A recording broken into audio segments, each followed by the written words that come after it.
Where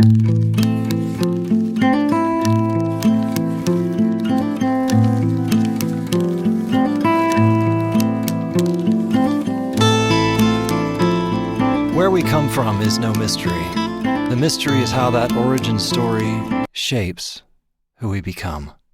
This is Daedalia, Chapter 16, Marabelle. I'm Ben Wakeman. I wrote this story, narrated it, and composed the music you're hearing. You're experiencing it in the way I first imagined it, as a world, a ritual, or perhaps a dream you fall into and float out of each week. If the story of Daedalia pulls you in, you can subscribe or leave a comment on my website, catchrelease.net. That's how I know you're out there.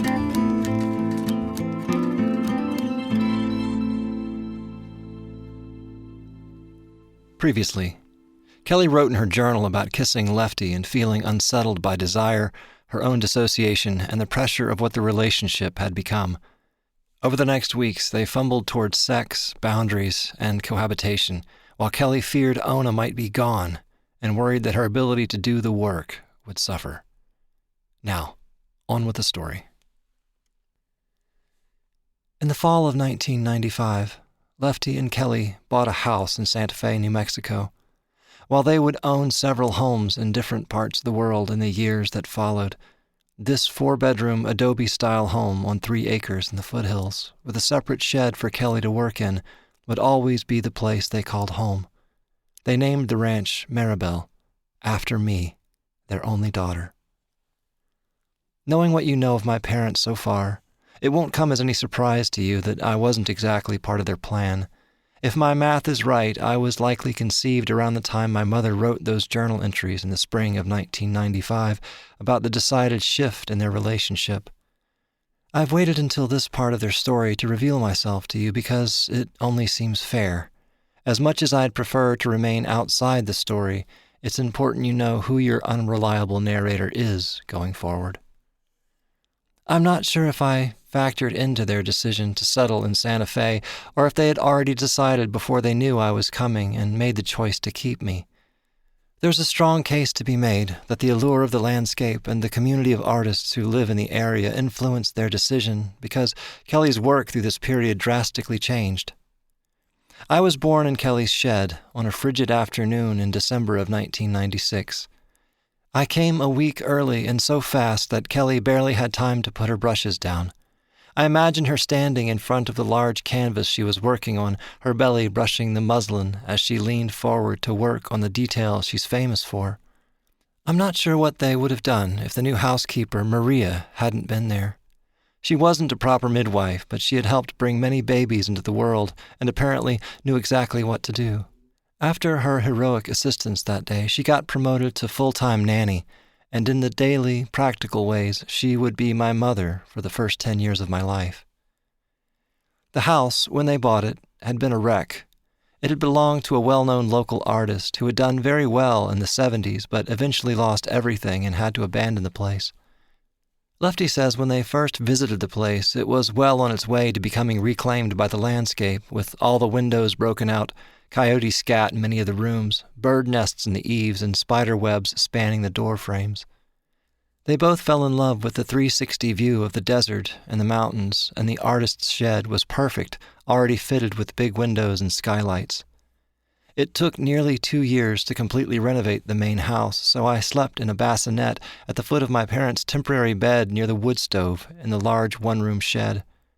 I try to imagine the 3 of us in that space sleeping together, but I can't picture it, the intimacy of it.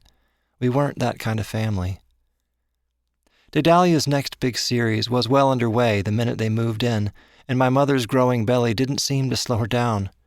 Lefty said it had the opposite effect. She was working like someone with a deadline.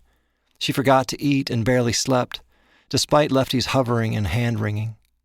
He had 2 babies to fuss over now, the work and me. The 10 pieces she created for that series all sold within a week of the show's debut in Paris the following summer. I have yet to see them in person. I've studied photographs, of course, but by now I'm sure you understand how that wouldn't be the same. It's strange to think of those paintings my mother worked on at all hours in the drafty shed for months with me inside her, sharing her breath, her blood. Without a doubt, those pieces are hanging in the marble halls of some billionaire's estate now, where a select few dinner guests will stand before them a couple of times a year and contemplate the genius of their mysterious creator. The artist was definitely mysterious, but not in the ways they imagined. There were stories of her being some blind savant, or an austere witch-like figure who worked in the crumbling tower of an old New England estate. My mother looked very normal, maybe even a little plain. There's a photograph of her and Lefty taken just a few weeks before I was born, and she's wearing this awful floral dress and leggings. They're sitting at a restaurant in Santa Fe. Kelly's nose is sunburned, and her hair is mousy brown. She could be anybody's mom, but she wasn't. She was barely my mom. Kelly was mysterious in that even though she was my mother, I never really knew her, and I'm not sure Lefty did either. There was a large part of her that was unknowable.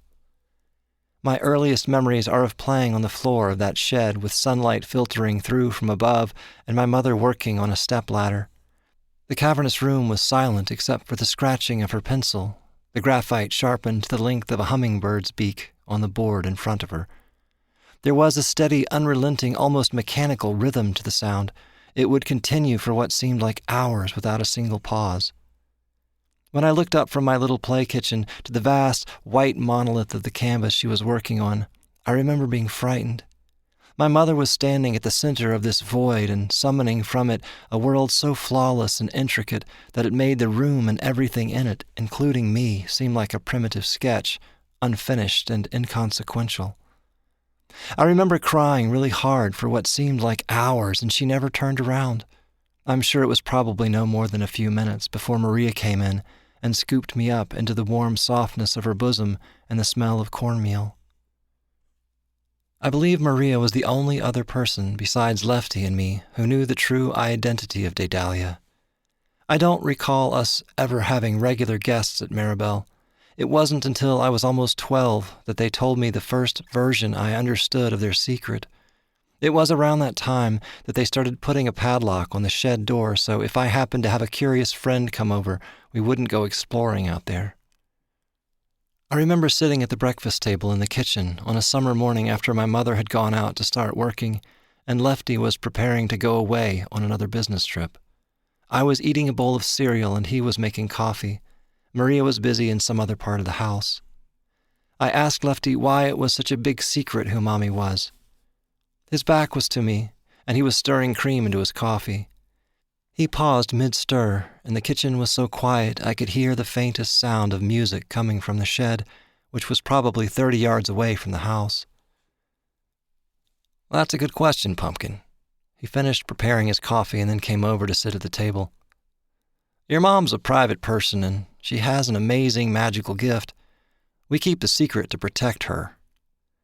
"Protect her from what?" I asked. "You know, from people who would be too curious and would want something more from her, more than she can give." That spawned about 100 more questions, and I could tell from the look on his face that he had no good answers to any of them. Why? What would happen if people knew? Didn't Mom want to be famous? Wasn't it kind of like cheating? Finally, he had had enough and pulled the trump card every parent deploys at some point. "Marabelle, don't ever tell anyone, even your closest friends, that your mother is Daedalia. If you do, it will ruin the life we've built here. Is that what you want?" For the record, I never did tell anyone, even in high school when I was completely miserable and hated both of them and their secret world. I remember in English class in 9th grade, there was a girl, Heather Mendoza, who made Daedalia the subject of her research paper, so every week for 2 months I had to hear her talk obsessively about this mysterious artist, her brilliance, and all the crackpot theories of who she really was. I learned a lot I never knew, like the fact that one of her recent paintings sold for $10 million at auction. I knew we had money, but even with the constant building projects happening at Marabelle, I didn't understand how much until Heather read her paper to the class. Over the course of my childhood, our property would grow into a sprawling compound with tennis courts, gardens, a pool, a guest house, and a private movie theater, all protected by the boundary of a 10-foot privacy fence and a wrought iron gate. I had a compulsive urge to shout to the class that this brilliant artist watched about 1 million hours of television, never went anywhere, and preferred a bag of Doritos to about any other food. I wanted to say that she would go days without saying a word to me, and then, out of the blue, barge into my room and want to talk to me for hours, leaving me feeling completely hollowed out and exhausted after she finally left, always disappointed that I didn't live up to whatever it was she expected from those sessions. I've spent my life studying my mother, the way many people have studied her art. The interviews I recorded with her in the months before she died weren't much different from the conversations we had when I was little. When you have an artist for a parent, you're always competing for their attention. I thought if I could understand where she went when she made her art, then I could go there with her. But of course, that wasn't possible. I never had any desire to be an artist. I didn't enjoy coloring or drawing, and I don't remember Kelly ever trying to teach me or encourage me to be creative. Of course, Lefty did for a time, and then he just stopped.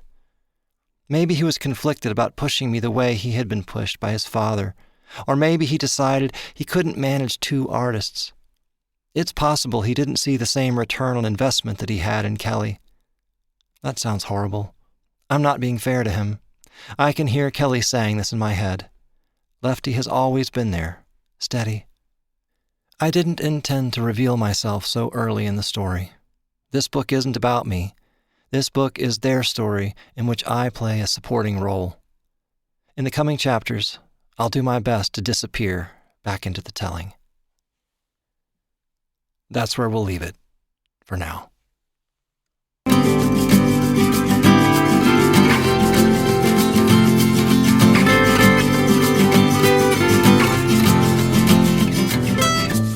If this chapter stayed with you, I'd love to hear what lingered. Please leave a comment, or share it with someone who likes the long way into a story.